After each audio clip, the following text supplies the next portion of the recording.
Bonjour à toutes et à tous. Dans cette vidéo, nous allons continuer toujours le cours sur les similitudes de plane directe en terminale S. Ici, nous vous présentons la partie 4.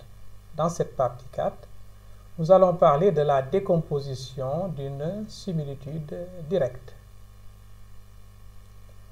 Alors, on y va. Sous forme d'activité, ça c'est l'activité 4.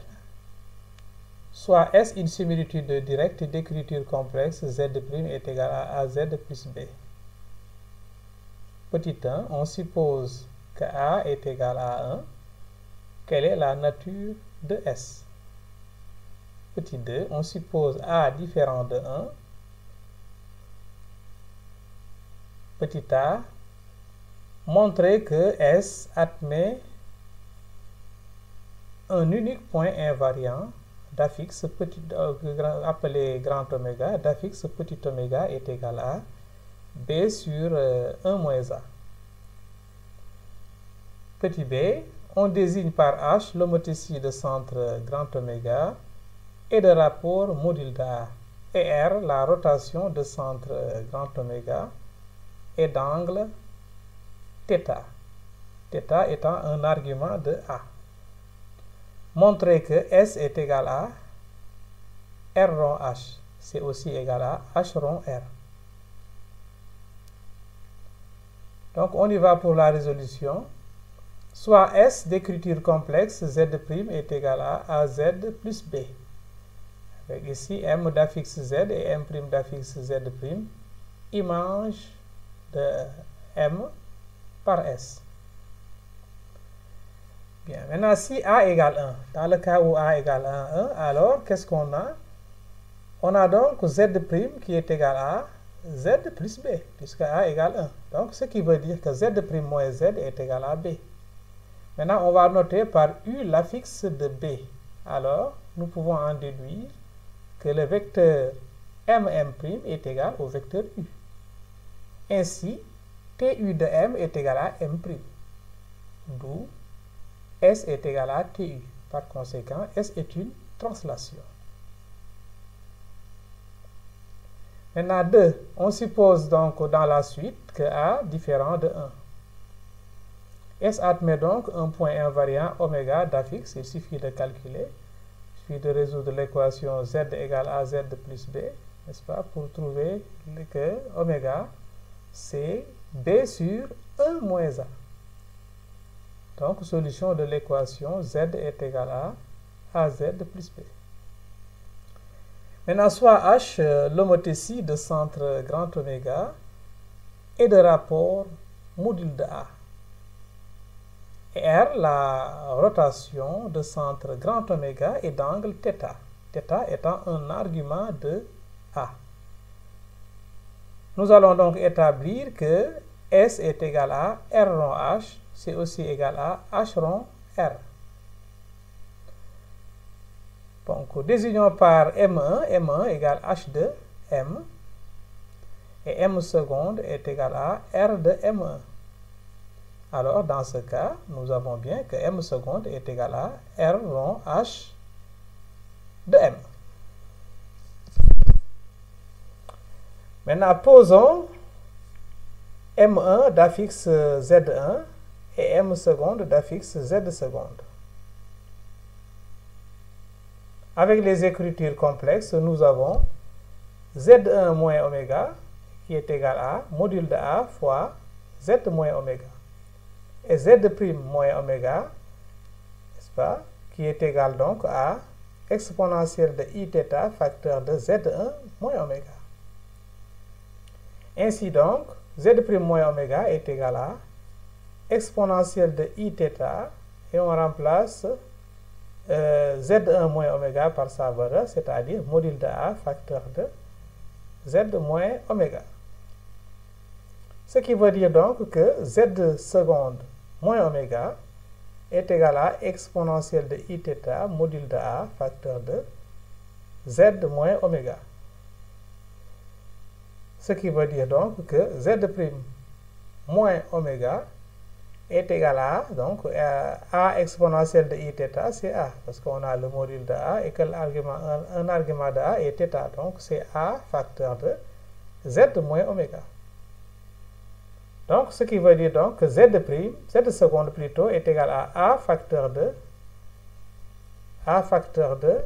Z moins oméga plus oméga. On transpose moins oméga dans l'autre membre. Ce qui veut dire donc que Z seconde est égal à AZ moins A oméga plus oméga. Donc, Z seconde est égal à AZ moins A facteur de B sur 1 moins A plus B sur 1 moins A. Donc là, ça nous donne donc Z' est égal à AZ plus B. Mais AZ plus B, on sait que c'est égal à Z seconde est égal à AZ plus B et AZ plus B, on sait que c'est Z'. Donc les points M seconde et M' coïncident. Ainsi donc, on a démontré que pour tout point M, S de M qui est égal à R rond H de M, n'est-ce pas? Donc, S est égal à R rond H. Donc, puisque ça, c'est valable pour tout point M. De même, si M2 est égal à R de M, et M seconde est égal à H de M2, alors M' est égal à H rond R de M. À l'aide donc des écritures complexes, on retrouve Z seconde qui est égal à Z'. Et par suite, M seconde égale M'.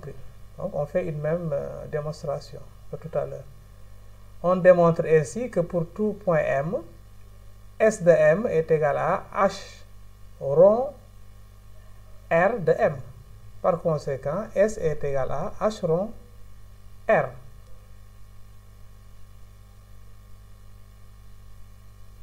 Ce qui achève la démonstration. Maintenant, ici, on vous donne,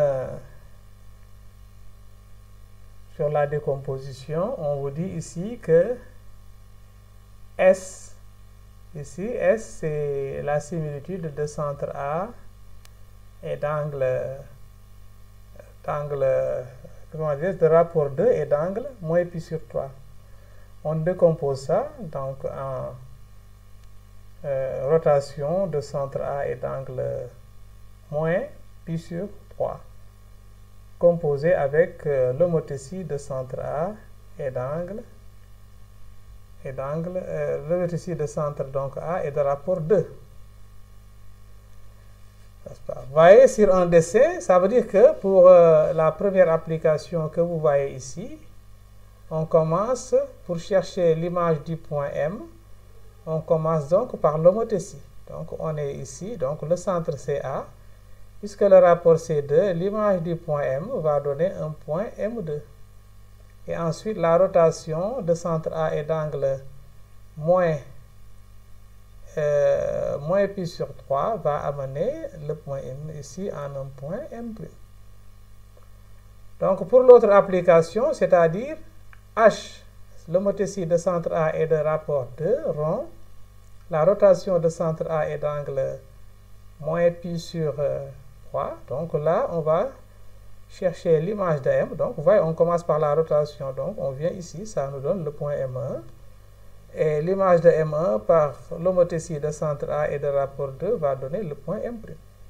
Donc c'est pourquoi il y a cette égalité-là. C'est ce qu'on a démontré tout à l'heure. Donc, vous avez la similitude qui se décompose ainsi en R, rotation de centre A d'angle moins pi sur 3, que multiplieront l'homothétie de centre A et d'angle, l'homothétie de centre A et de rapport 2. C'est la même chose que l'homothétie de centre A et de rapport 2 rond la rotation de centre A et d'angle moins pi sur 3. Voilà, donc c'est ce qui est illustré ici avec un schéma.